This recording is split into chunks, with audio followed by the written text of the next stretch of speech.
Hi అండి. అందరికీ నమస్కారం. Welcome to my channel. ఈ వీడియోలో పీఆర్సీపై ఉద్యోగ సంఘ నేతల కీలక వ్యాఖ్యలైతే చేశారు. ఆగస్టులో పీఆర్సీ అమలంటూ మరి పూర్తి వివరాలేంటనేది ఈ వీడియో ద్వారా తెలుసుకోబోతున్నాము. వీడియోనైతే ఎక్కడ గాని స్కిప్ చేయకుండా ఎండ్ వరకు చూసేయండి. అప్పుడే ఇన్ఫర్మేషన్ పూర్తిగా అర్థమవుతుంది. అలాగే వీడియో చూస్తున్న ప్రతి ఒక్కరు వీడియోకి లైక్ చేయండి ఫ్రెండ్స్. ఈ వీడియోని తోటి ఉద్యోగ పెన్షన్ మిత్రులతో అయితే షేర్ చేయండి. కొత్తగా మన ఛానల్ చూస్తున్నవారు సబ్స్క్రైబ్ చేసుకోండి ఫ్రెండ్స్. సబ్స్క్రైబ్ చేసుకోవడం వల్ల నేను చేసే ప్రతి ఒక్క వీడియో మీ వరకు రీచ్ అవుతుంది. మరిక ఆలస్యం చేయకుండా వివరాల్లోకైతే వెళ్ళిపోదాము. ఫ్రెండ్స్, ఇక విషయానికొచ్చినట్లయితే తెలంగాణ రాష్ట్ర వ్యాప్తంగా ఉన్నటువంటి లక్షలాది మంది ప్రభుత్వ ఉద్యోగులు, ఉపాధ్యాయులు, పెన్షనర్లు ఎంతో కాలంగా ఎదురు చూస్తున్న తమ డిమాండ్లు మరియు వాటిపై ప్రస్తుతం రేవంత్ రెడ్డి ప్రభుత్వం స్పందిస్తున్న తీరుకు సంబంధించి ఆహ్, సమగ్ర విశ్లేషకులు మీకు సాదరంగా స్వాగతం పలుకుతూ, ఈరోజు మనం చర్చించబోయే అంశం కేవలం వార్తా వార్తాపత్రికల్లో మాత్రమే వచ్చినవి కాదు. ఇవి ఉద్యోగుల జీవన ప్రమాణాలను, వారి ఆర్థిక భవిష్యత్తును ప్రభావితం చేసే అత్యంత కీలకమైన పరిణామాలు. ఏంటంటే JAC secretary general Eluri Srinivasarao garu ఇటీవల వెల్లడించిన అంతర్గత విషయాలను, ప్రభుత్వ వర్గాల్లో జరుగుతున్నటువంటి తెర వెనుక చర్చలను బేస్ చేసుకొని అసలు ఉద్యోగుల డిమాండ్లు, ప్రస్తుత పరిస్థితి ఏంటి? ప్రభుత్వం చిత్తశుద్ధితో ఉందా? లేక కాలయాపన చేస్తోందా? అనే విషయాలను మనం లోతుగా డీకోడ్ చేద్దాం. ఈ సంక్లిష్టమైన అంశాలను సామాన్య ఉద్యోగికి కూడా అర్థమయ్యేలాగా వివరించడానికి వీటిని మనం 5 ప్రధాన విభాగాలుగా విభజించుకొని ఈ మేరకు ప్రతి వాక్యాన్ని కూడా చాలా వివరంగా అయితే చర్చించుకుందాము. మరి ఆ విభాగాలు ఏమిటి అనంటే, కీలక నిర్ణయాలు ఎవరు? కీలక నిర్ణయ అధికారులెవరు? మరియు డిఏ విలీన ప్రక్రియ, కొత్త హెల్త్ కార్డుల పంపిణీ, పెన్షనర్లకు రావాల్సిన భారీ బకాయిలు మరియు చివరగా 13 ఏళ్ల తర్వాత పునరుద్ధరించబడినటువంటి జాయింట్ స్టాఫ్ కౌన్సిల్ ప్రాముఖ్యత. వీటన్నిటి గురించి మనం తెలుసుకుందాము. మొదటగా మనం అసలు ఈ మొత్తం వ్యవస్థలో చక్రం తిప్పుతున్నటువంటి ఆ కీలక వ్యక్తుల గురించే తెలుసుకోవాలి. శ్రీనివాసరావు గారి అనుభవం ప్రకారంగా రాష్ట్రంలో ఏ ఉద్యోగి అయినా సరే ఈ మేరకు ఒక కొలిక్కి రావాలి అంటే, ఒక సమస్య, ఉద్యోగ సమస్య ఒక కొలిక్కి రావాలి అన్న ఆ ఫైలు 5గురు అధికారుల టేబుల్ దాటాల్సి ఉంటుంది. వారెవరంటే, గౌరవ ముఖ్యమంత్రి, ఫస్ట్ గౌరవ ముఖ్యమంత్రి గారు, సెకండ్ వచ్చేసి ఉప ముఖ్యమంత్రి, ఆర్థిక శాఖ మంత్రి కూడా, తర్వాత ప్రధాన కార్యదర్శి సిఎస్ గారు, ఇక చీఫ్ సెక్రటరీ గారు, తర్వాత ఆర్థిక శాఖ కార్యదర్శి ఈయన 4, మరియు జిఏడి కార్యదర్శి 5. వీళ్ళే ప్రముఖులన్నమాట. మరి ఈ 5గురిలో ఏ ఒక్కరైనా అభ్యంతరకరం వ్యక్తం చేసినా సరే, లేదా సంతకం చేయకపోయినా ఆ ఫైల్ అనేది ఒక అంగుళం కూడా ముందుకు కదలదు అనేది చేదు నిజం. అంటే ఉద్యోగ సంఘాలు తమ పోరాటాన్ని కేవలం ఒకరిపైనే కాకుండా ఈ 5గురు కీలక నిర్ణేతలను ఒప్పించడంపైనే కేంద్రీకరించాలి.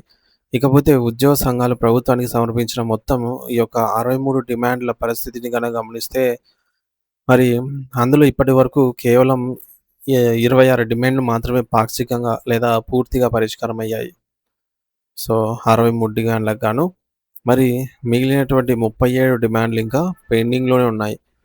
ఇది మనకి ఏం చెప్తోంది అనంటే, ప్రభుత్వానికి మరియు ఉద్యోగులకు మధ్య ఇంకా సుదీర్ఘమైన చర్చా ప్రక్రియ జరగాల్సి ఉంది. ఇక్కడ శ్రీనివాసరావు గారు ఒక అద్భుతమైన పారదర్శకత, ట్రాన్స్‌పరెన్సీ విధానాన్ని అవలంబించారు. ఆయన ఆ యొక్క 63 డిమాండ్ల జాబితాను ఏమాత్రం దాచకుండా వాట్సాప్ ద్వారా ప్రతి ఒక్కరికి ప్రాథమిక సభ్యుడికి కూడా చేరవేశారనమాట. మమ్మల్ని ప్రశ్నించండి, అవసరమైతే విభేదించండి, కానీ సమస్యలను అయితే తెలుసుకోండి అంటూ అందరికీ చేరవేశారు ఆ డిమాండ్లనేటివి. ఈ మేరకు ఆయన బహిర్గతంగా చెప్పడం అనేది ఉద్యోగ నాయకత్వంపై నమ్మకాన్ని పెంచే ఒక మాస్టర్ స్ట్రోక్ అనే చెప్పవచ్చు. గతంలో సచివాలయం గేట్ల ముందు ధర్నాలు చేసే సంస్కృతి ఉండేది. కానీ ఇప్పుడు ప్రతి అంశంపై ముఖ్యమంత్రితో టేబుల్ దగ్గర చర్చలు జరగటం అనేది ఒక గొప్ప మార్పు. ఇక మనం రెండవ మరియు అత్యంత ముఖ్యమైన అంశం ఏమిటంటే పీఆర్సీ మరియు కరువు భత్యం డీఏ విలీనం గురించి తెలుసుకుందాము. అసలు పీఆర్సీ అనేది ఉద్యోగుల ఆర్థిక వెన్నెముక వంటిది. ఇది ప్రతి 5 ఏళ్లకోసారి ఉద్యోగుల జీతభత్యాల నిర్మాణాన్ని సమీక్షించి పెరిగిన ధరలకు అనుగుణంగా ఎంత జీతం పెంచాలో ప్రభుత్వానికి సిఫార్సు చేస్తుంది. మరి మే 5వ తేదీన ముఖ్యమంత్రి గారు ఇచ్చిన హామీ ప్రకారంగా జూన్ 2వ తేదీ తెలంగాణ ఆవిర్భావ దినోత్సవంలోపు పీఆర్సీ నివేదిక అందుతుందని ఉద్యోగ సంఘాలు ఆ దిశగా ఎదురుచూస్తున్నాయి. ఒకసారి నివేదిక అందిన తర్వాత నిబంధన ప్రకారంగా 6 నెలలలోపు దాన్ని అమలు చేయాల్సిందే. అన్నీ సవ్యంగా జరిగితే ఆగస్టు లేదా సెప్టెంబర్ నాటికే ఉద్యోగుల జీతాలు పెరిగే అవకాశం స్పష్టంగా కనిపిస్తోంది. ఇక్కడ 5 అనే సంఖ్య ఉద్యోగుల జీవితాల్లో మ్యాజిక్ నంబర్‌గా మారింది. ఎందుకంటే ప్రస్తుతం ప్రభుత్వం నుండి ఉద్యోగులకు రావాల్సిన పెండింగ్ డీఏల సంఖ్య ఖచ్చితంగా 5 ఉంది. మరి ఈ యొక్క 5 డీఏల విషయంలో కూడా ఉద్యోగ సంఘాలు ఒక కొత్త స్ట్రాటజీని అమలు చేస్తూ ఉన్నాయి.